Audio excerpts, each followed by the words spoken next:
往，痛快嚎啕了一场。我也不知道怎么就把生活过成了这样，不咸不淡的日子将就过了上半场。是谁养了一把傻子啊？我没哭，只是被迷了眼眶。别松手啊，我最好的傻瓜，你哪儿都不差，我没说谎话，你很好很好啊。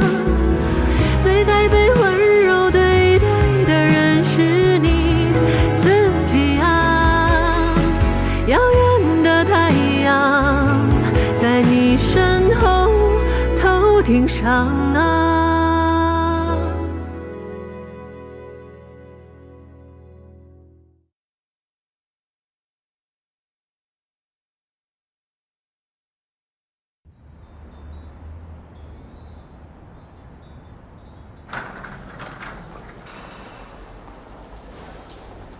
苏老啊，原来这里你坐镇呐，你怎么不早说呢？早说啊，我们就不用来了。哎，也是最近的事儿。我徒弟嫌我退休了，在家没着没落的啊，怕我们照顾我，所以给我安排了这么个闲差。你老开玩笑了。秦总，秦总，网传葛木为杀人犯整形，请问是真的吗？请您回答一下这个问题。方便透露一下杀人犯的。李总，请问是真的吗？请正面回答一下，秦总。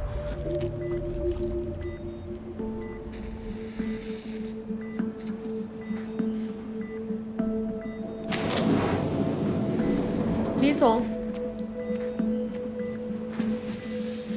来了好多记者，说你的病人是杀人犯，先停一下呀。现在怎么停啊？出去。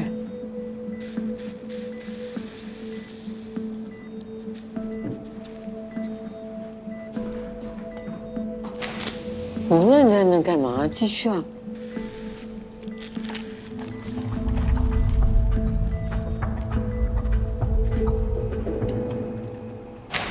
李总亲自进的手术室，护士都没拦住，结果还是白去了。现在估计3趟会审周主任呢。周主任也太倒霉了，碰到了个杀人犯。杀人犯悄悄整形，无良医院成帮凶。静雯啊，你能不能帮我解释一下这是怎么个情况啊？李总，正好跟你沟通，以后我做手术，别让任何人进来跟我说跟手术无关的事情吗？好，我以后注意。你也是得注意注意。你们现在都不核查患者的真实情况是吧？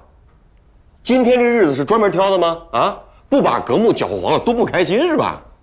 这我得解释一下，最近我们内部调整，这2台手术可都没经过我们咨询，都是主任自己定的。别人说什么就是什么。谁是杀人犯啊？就你那个刀疤脸，他的脸是车祸造成的。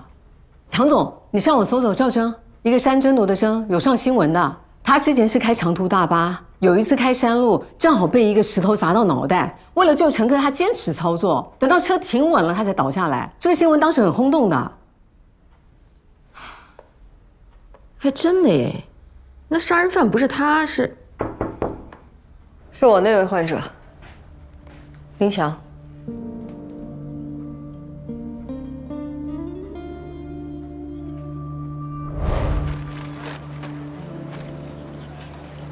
我是个杀人犯，是误杀，我把自己表哥误杀了。你知道玻璃扎进脖子是什么感觉吗？就好像打开水龙头一样，只不过流出来的是血。大概几秒钟吧，半个身子就红了，整个人躺在地上，抽搐几下，就没有意识了。失血性休克。这些是我在网上查的，我根本不记得当时发生了什么。我当时脑子一片空白。10年时间我都没能回想起当时发生什么。你为什么要跟我们说这些？监狱里是没有镜子，所以待得久了，就会忘记自己长什么样子。但出来之后就不一样，到处都是镜子，玻璃门、电梯、手机屏幕，到处都可以看见自己。我恨我自己，我讨厌我自己，我真的不想再看见自己这张脸了。我很同情你的遭遇，但是由美变丑的手术我做不了，这也是整形医生的底线，你找谁都一样。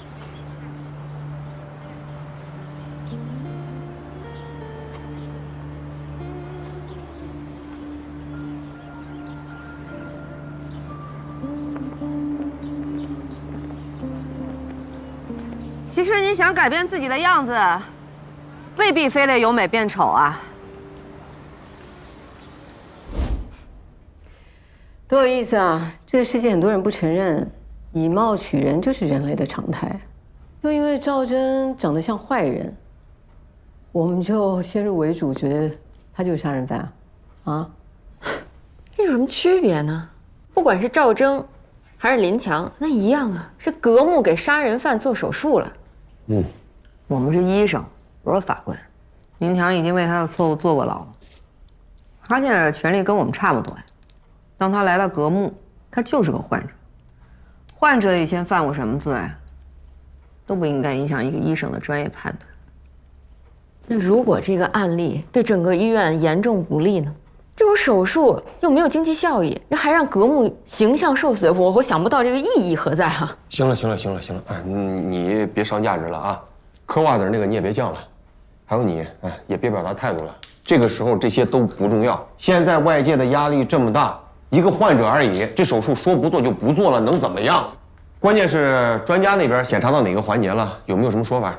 秦国跟楚老师陪着呢，刚给我回讯息了，他们准备要回去。具体什么情况，等研判吧。舆论已经发酵起来了，先想办法怎么补救吧。媒体这边我去解决，咱是不是也得长个记性啊？知道你们医生心软，人家说你们就答应了，以后还是我们咨询多把关，你们踏踏实实做好手术就行。至于这个林强，赶快安排出院。不行，他还得做2期手术呢。还有2期？哎呦，乔主任，现在可不是任性的时候啊！我没有任性啊。我说的是专业，手术最重要的就是整体设计，是一个整体和谐的审美判断。他做了1期不做2期，那就真是往丑了整了，这我没法答应。我同意乔阳的说法，手术继续。林强的手术是事实，这流言蜚语都会过去的。我们必须要给患者一个好的交代。反正你们想清楚，如果事情继续发酵下去，死者家属站出来反对，那真不是咱手术评级受影响，那是未来咱革命太不利了。就如果手术半途而废，那革命好不容易建起来的形象不就毁了吗？要不这样吧，我代表革命去见家属，这样行了吧？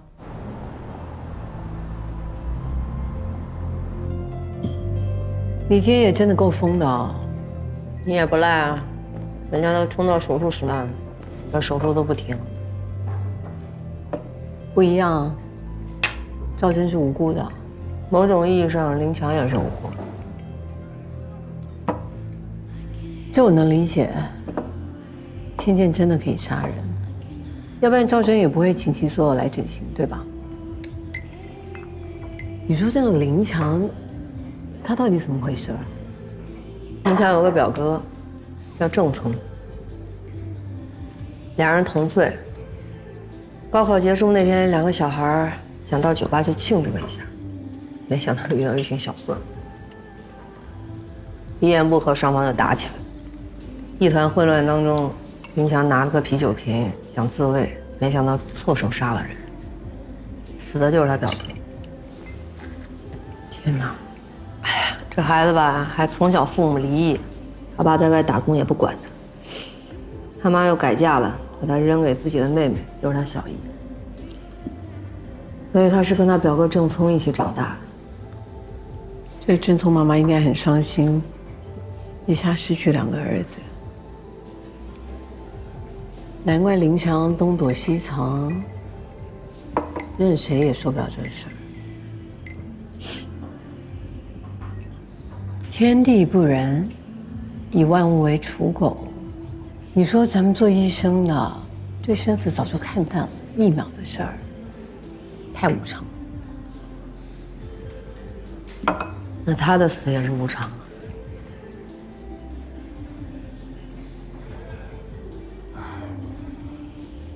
你喝多了吧？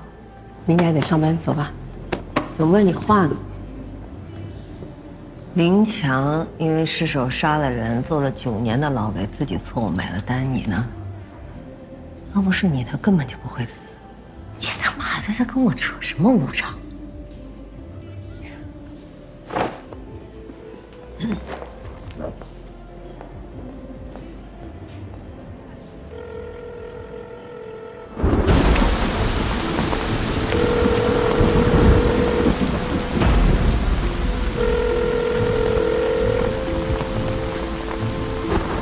喂，你好。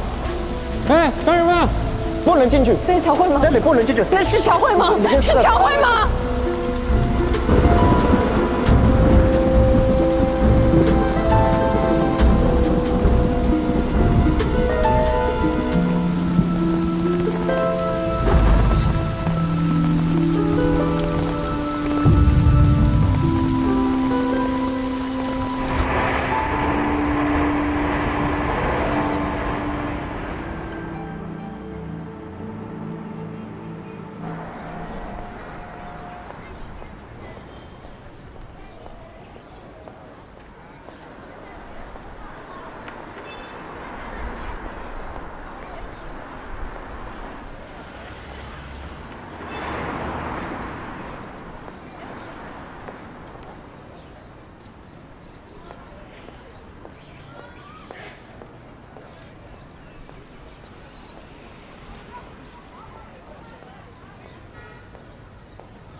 谁呀？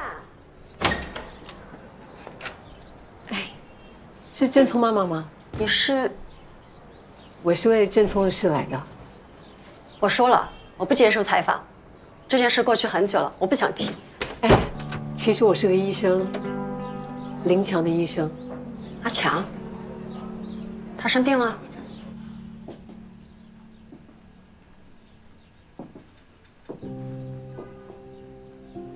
这是郑聪吧？是。他们俩长得还真像。从小出去啊，别人都以为他们是双胞胎。他妈离婚后，就不要他了，说我把他带大的，都不为过。我儿子的交错过多少病？阿强他得了什么病啊？其实我是个整形科医生。林强来找我的时候，他是想要改变他的容貌，让全世界人都不认得他。我从来没碰过这样的病患。他说他出狱之后跑了10几个城市，到处打工，过着有一天没一天的日子。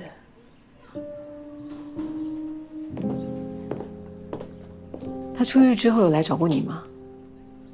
他不敢来见我。那你想见见他吗？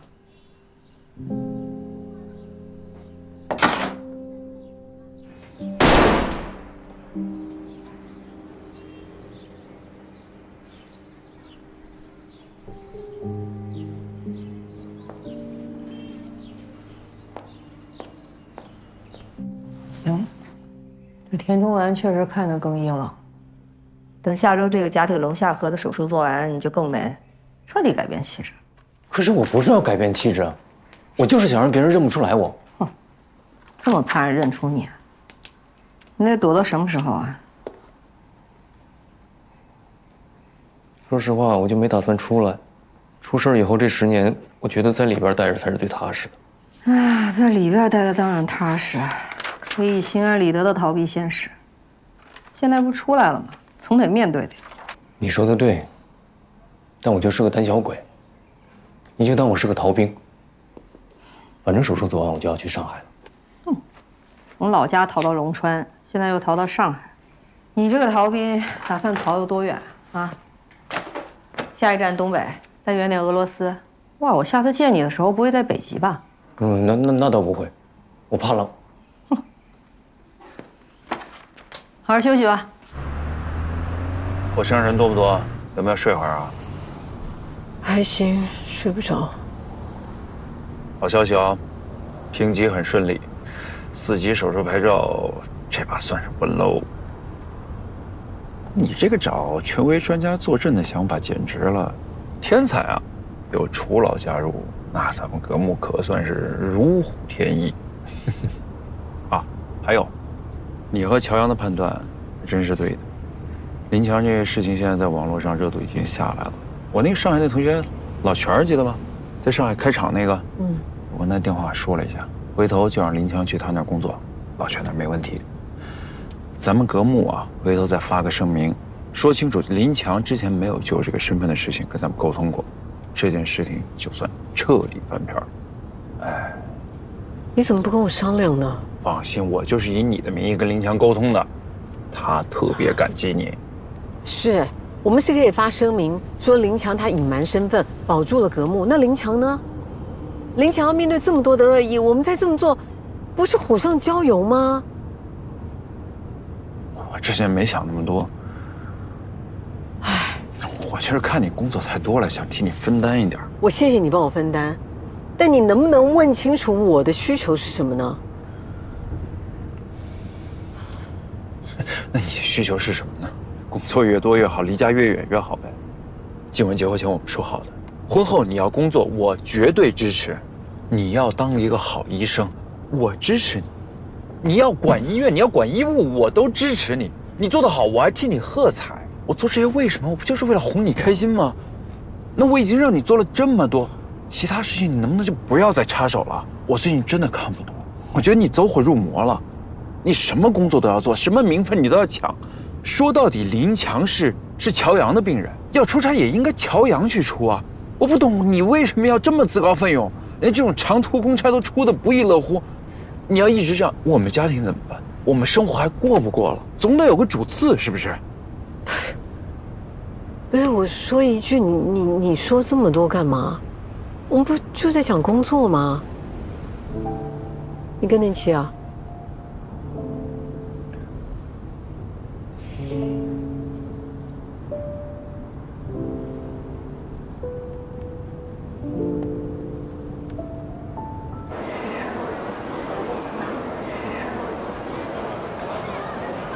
不是你请我吃饭就吃这个啊？这是全菜，还有大餐呢。啥大餐啊？包子啊。包子是大餐啊？大包子。大包子，看你像个大包子，抠的要死。来，我来，就这样2个。啊，行。嗯，那不是你以前3院那患者吗？对，方平，金角大王。啊，你带我来术后检查来了？作品回顾吧。没看出来你这么自恋呢。自哪门子恋？有些事儿想不明白的时候，就想回来看看自己从前的病，或许还能找到答案。又遇到什么困惑了？林强的手术，你别看我跟一帮人顶得那么坚决，其实一个人的时候，我老问我自己，这手术真的该做吗？林强这个手术，我是这么想：假如崇美者呢，他有1万个人来让我们把他们变成，那我们就应该拒绝他们1万次。但林强偏偏就是这第10001次，他现在要承受这痛苦，是我们没办法想象的。我们可能不理解他，但是应该选择尊重他。更何况，我觉得你应该不会把他变成。如果手术能让一个人消除痛苦的话，那我们为什么不做呢？陆大夫智慧起来的样子还是很性感的。哎，但我还是会感觉到不安呀。尤其是每次患者想通过整形来改变命运的时候，我这种不安感就特别的强。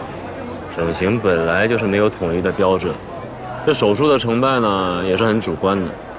你现在就应该把你这个心理状态调整好了，想明白什么是你能做的，什么是我们不能做的啊。道理都懂了，这可能就是整形医生的宿命。我就不过去了，你过去给我多买2套，走。不是你请客吗？报销。爸，你可紧张了。出门。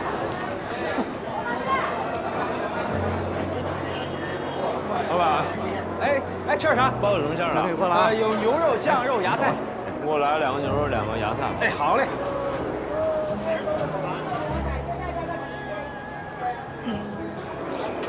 这边要不要豆浆？来2个吧。哎，好。行，豆浆3块1个。好，你生意还不错啊。还行还行。别松手啊，我最好的傻瓜。如果手术能让一个人消除痛苦，那我们为什么不做呢？很好很好啊，别松手啊，最好的时候还没开始呢。怎么你就觉得自己完蛋了呢？听我说，别松手啊，我最好的傻瓜。把人生钻进你的好心肠，比什么都美啊。最该被温柔对待的人是你自己啊。耀眼的太阳在你身后头顶上啊。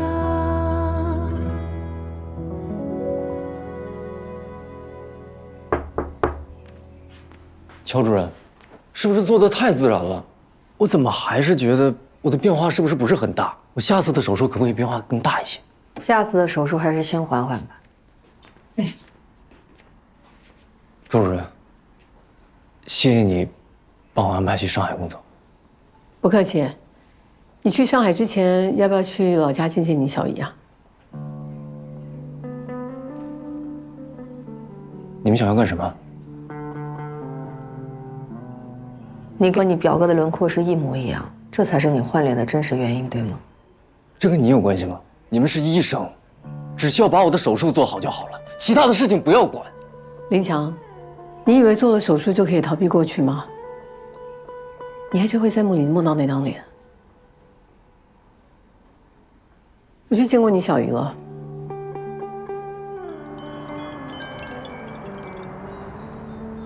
我其实一直很想梦见她。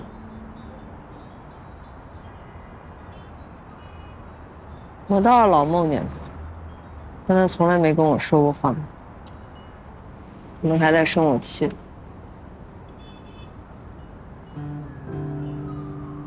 你一定觉得我早就把乔伟的事情给忘了，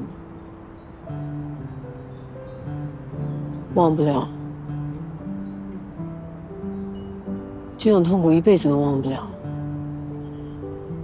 它已经变成肌肉记忆，在我身体里。痛苦不是件坏事，它能让你保持清醒。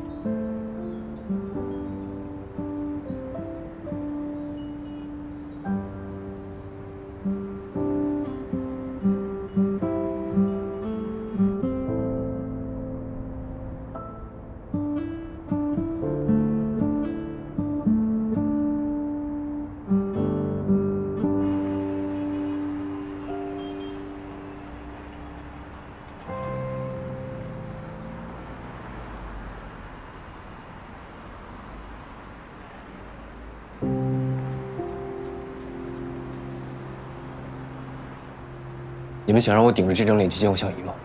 难道你们不觉得残忍吗？你小姨跟我说，她是恨过你，但是她现在心里的伤痛，跟你这张脸没关系。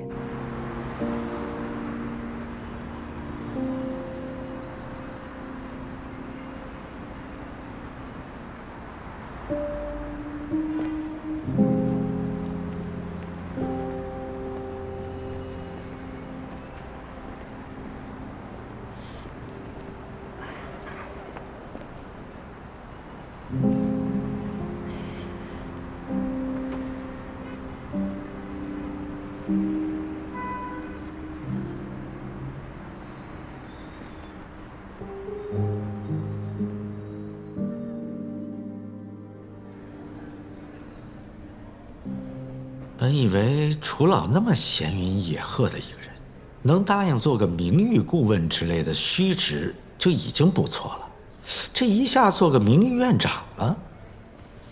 看着格木飞速壮大，高兴。真的假的？当然是真的了。你看，我们这个月来个张无忌，下个月呢来个张三丰。哎呀，我们格木啊，很快就要称霸武林了。可以，你能有这样的胸怀，我不由得赞叹一声，奇男子。哎呦，李总，怎么还当真了？哎呀，跟你说实话吧，变化太快了，不好适应啊。哼，我不是说楚老不好啊，这行业里的人都知道他是出了名的护犊子，张嘴闭嘴就是我那俩徒弟，那我在这墙上还哪有立足之地嘛？没听过那句话吗？越平静的水面下，水流越急。这世界上哪儿真的有铁板一块？三个和尚没水吃，这故事不知道吗？啊？别看整外最近这面上弄得轰轰烈烈，有挣钱的买。你算过他们这月营收吗？是增加了还是减少？如果大幅减少，为什么？哎呦，那李总这么一说，我还真没细想啊。仔细一琢磨，还是这么回事。那李总，你的意思是？哟，我可没意思。啊，我就是说啊，科室合并的这个事情，还是有希望的啊。真话说多了呀，惹人烦；说太多了呢，也得罪人，我就不说了。反正老唐最近是被他们搞得头昏脑胀，再等等，会有新变化。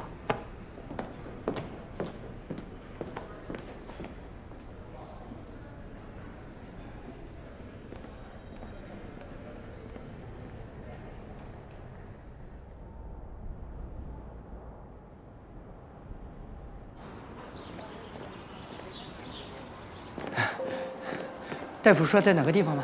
到前面去问一下。哎，秦大成，哎，你瘦了啊？走走走，快走快走，早上没吃东西吧？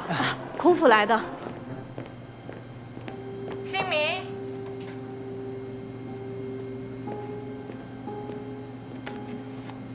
戚大成，工人戚大成，8年前因为一次工业意外，一根钢筋正好砸中了鼻梁这个位置，造成他的鼻腔、口腔粉碎性的损毁。那之后呢，虽然进行了4次的面部重建，但是依然脸不成脸。最痛苦的是，患者不仅仅是被毁容，伤口还引发了慢性的痛症，常年饱受折磨。这疼，哪儿疼啊？头疼，头疼，脸疼啊！吃了这些止疼药也不顶用。意外后3年，戚大成经过乔阳医生找到了楚教授，因为楚教授在国外参与过脸部异体质手术，这是戚大成唯一的希望。我在美国做过2次面部异体移植手术，这种手术呢，到目前为止，全世界进行的不过40例，每次用的医生很多，要上百人，手术用时很长，少则10几个小时，多则几十个小时。它不仅仅是皮肤的移植啊，它牵扯到面部的各个器官，而且最难的是必须一次性完成。所以说，这种手术的成功率不到50%。但这位患者齐大成他不一样啊。它不是全脸手术，它是半脸，手术难度会小一些。但换脸术还是整外最前沿，也最有挑战性的手术。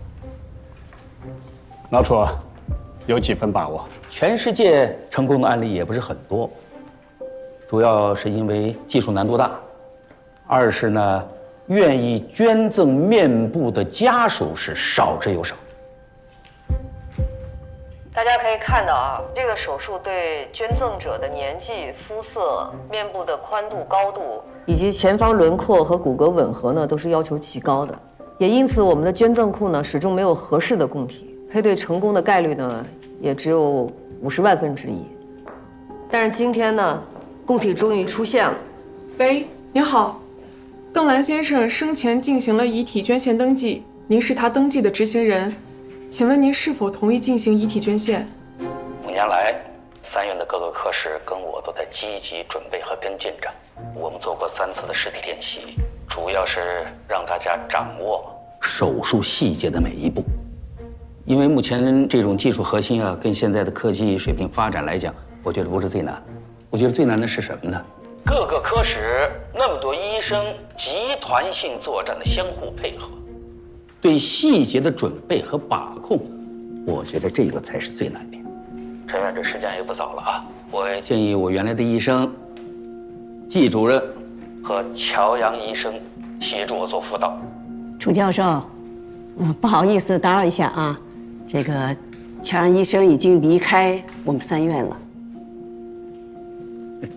我还退休了呢。我来做一下解释啊。首先是这个患者通过乔阳医生来找到的，他主要牵扯到一个血管吻合的一个核心技术。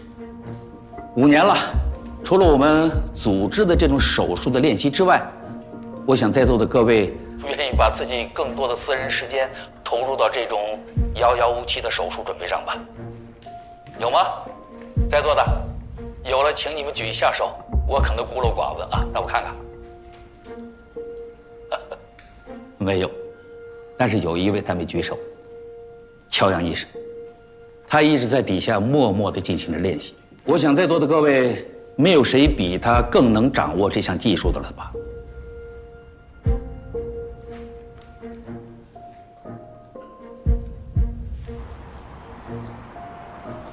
我想再带3位医生去吧，啊，作为替补，不一定能上得了台子。这是医院的机会，也是医生的机会，只要参与了，这就是荣誉。各位，踊跃报名吧。那个，我先表个态啊，我是真心想去的，啊，但是皮克嘛，就是帮不上什么忙嘛。李总，要不把我那3台抽脂手术给 cancel 了？我去。您说行吗？那我跟人家顾客说您放人家鸽子去观摩换脸业务了。那就给低年资的医生机会吧，这个机会千载难逢，你们大家别客气啊。想去的呢就举手，让我们知道。我报名。我也报名。还有谁？哎，陆大夫，您这是举手呀，还是脖子疼？举手。行，那就陆子由、陈明杰还有魏小歇派你们3个代表格目去参加换脸的手术了。周主任，你也得去啊。我看了他那篇吻合血管逆行有力的2千批半医师的必修复文章，他那个手术血管吻合成功率特别高，很适合齐大成这种情况，所以我也想正式的邀请周主任加入这场手术。好啊，静雯、乔阳，我们师徒3个第一次合作做手术，我很期待。那就恭敬不如从命，谢谢楚老师给机会。时间紧，任务急啊！现在我正式宣布，捐献程序正式启动。移植手术就是跟时间赛跑，必须在6个小时之内完成血管吻合，才能保证移植组织的成活。所以手术将分成2组同时进行，一组由厉主任和季主任带头，摘取捐献者的面部组织；另一组我和乔阳负责，切除齐大成面部的瘢痕组织，并完成移植。面部移植非常特殊，不仅要求功能上的恢复，更要外观上的和谐。我们必须保证在座的每一位医生对这台手术从头到尾每一个步骤、每一个细节都有清晰明了的认知。2组手术切除的组织大小、深度必须完全吻合，不能有一丁点的误差。我认为我们可以用导轨来辅助面部骨骼的切割，通过2块一样的模具把多余的部分切除掉，这样可以让它们的衔接的部分保持一致，也尽量我们可以让它无缝衔接，以保证捐献者和接受者他们的面部骨骼可以完美的契合。可以呀，这可以帮我们大大的缩短手术时间呀。高主任，这是您的主意吧？即便用模具，这么大的手术一定要定型，每人头骨都不一样，这也是个问题啊。这就像2个不同型号的车要平衡一辆车，用的还是第3辆车的模具。我们手头这个模具虽然不够精细，但是它能够帮我们最大限度的切除大小一样的组织。等这2边分别切除之后，我们马上就可以进行吻合了。之后再进行血管呀、神经的这些细节上的调整嘛。你像这种突发的手术，定制模具根本就是不现实的事情。我们现在也只有不到5个小时时间了，每拖延1分钟，我们成功率就降低1分。行，我同意强阳这个方案。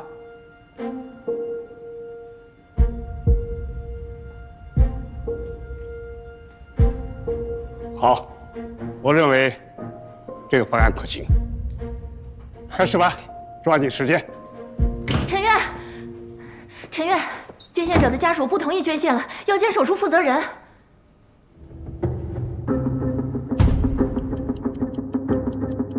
流程没有问题，现在在外面闹的是邓兰父亲。其实老爷子本来也是同意的，但是到了门口又后悔了。让开，让开，让一下，让一下，让一下，哎，让一下。哎呀，这地上多凉呀！咱先起来吧。老先生，我是这家医院的院长，你有什么诉求都可以跟我说。院长，我不是不讲道理的人。捐献器官做善事，也是我儿子的选择，我应该大力支持。我到了医院，我才知道是怎么回事。你说捐个心、捐个肾，都是可以，把脸挖了，我接受不了。非常理解啊。以后到了地底下，我都认不出我儿子了。哎，住院单我咋找不着了？在你那儿没？哪个住院单啊？我这儿只有个收费单嘛。让一下，让一下，让一下。呀！你等一下，我去捡。哎呀，这人，这咋把人撞了，连个对不起都没有嘛！你慢点啊！啊！你小心点啊！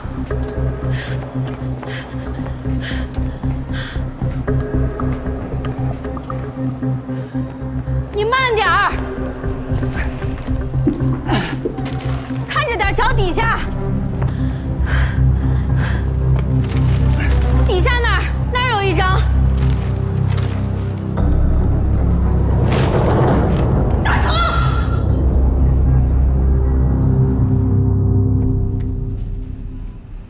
齐大成，齐大成，能听见我说话哈？啊，耳朵有没有像蒙了一层？没有。头晕吗？不。心慌呢？没有。奇怪。做一个脑部 CT 吧，排除一些癫痫的可能。刚才测的血压是多少？160，也没有高血压病史。没有高血压，也没有贫血，突然就晕倒了。那以前有出现过类似没有，状况？都没有。行，你先去安排吧。大夫，不会影响我做手术吧？先做一个全面检查吧。家属在休息室闹，供体不解决，怎么手术啊？就算能说服他，我们也不能打没把握的仗。别人的身体有问题，强行手术就是不负责任。有问题就解决问题呀！我们准备5年了，不就为了今天吗？等了5年才终于等到合适的供体，现在只剩4个小时，我们选择放弃，这就叫负责任了。楚教授，齐大成身体怎么样？找到晕厥原因没有？从目前出来的报告看，一切正常。既然这样，先暂停吧。我知道都不甘心，可是齐大成突发的这个身体状况无法解释，盲目冒进，可能换来谁也无法弥补的遗憾。就这样吧，大家回到各自的工作岗位。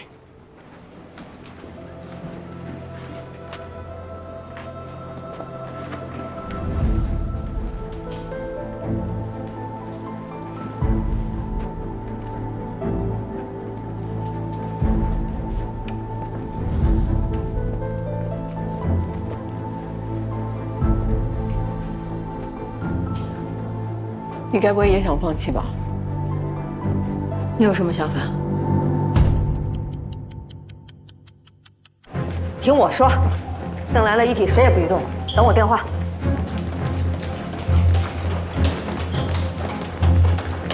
哎，等一下！哎，程阳，你干什么？我就想问一个问题。别逞能了。谁能保证我们还有下一个捐献者？我们现在放弃的只是我们准备的这5年。那齐大成呢？他要被放弃的可能是他的一辈子呀。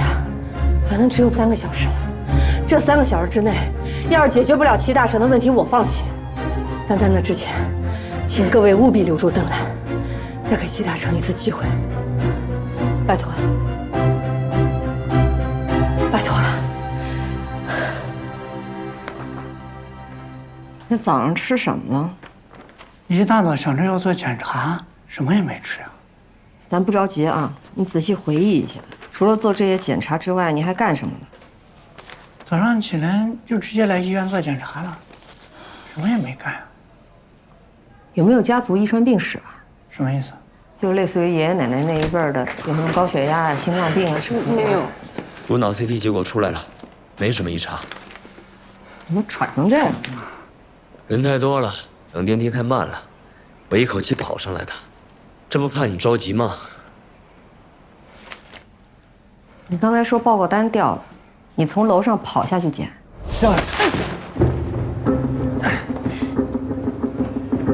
慢点儿，看着脚底下。是从那之后开始觉得痒吗？啊，然后就晕倒了。你把裤头卷起来。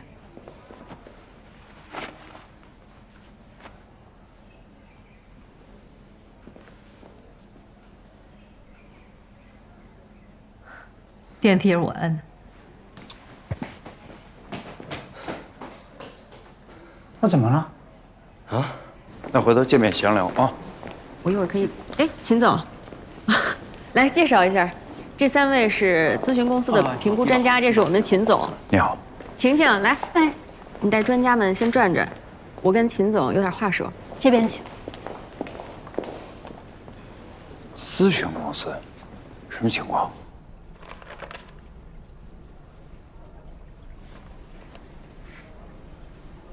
我看完了，也您这表情。楚教授和2位主任今天去做换脸，要不等他们回来一块儿说？别呀，就是因为他们不在大本营，才适合咱聊这个，要不然终究有点尴尬。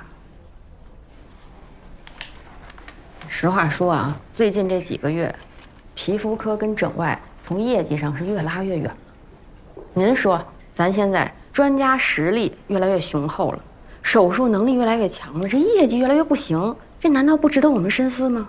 您说这话，我当着楚教授，当着2个主任，我能说吗？是实情当然可以直说。那我当您面，我可直说了。您再看看这个，如果人员资产一合并，成本至少节约30%。这数据，老唐看过吗？这就是老唐安排的呀，那不然我能擅自请这评估专家呀？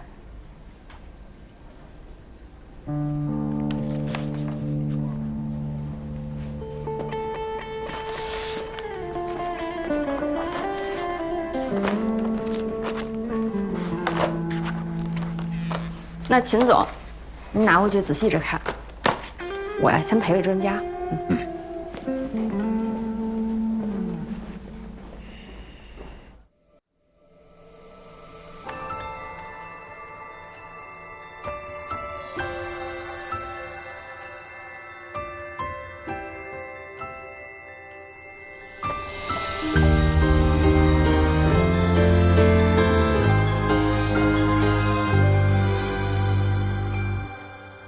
当心要沉入黑夜，渐痛的重放，用力却抵达荒野的迷惘。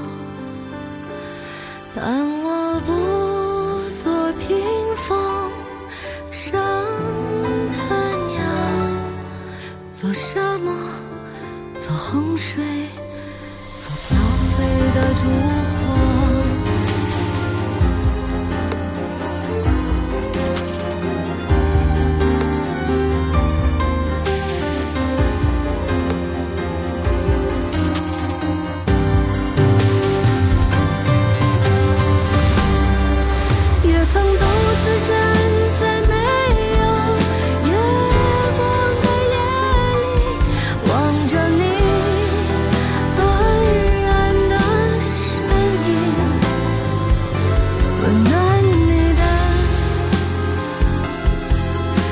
曾将我抱紧。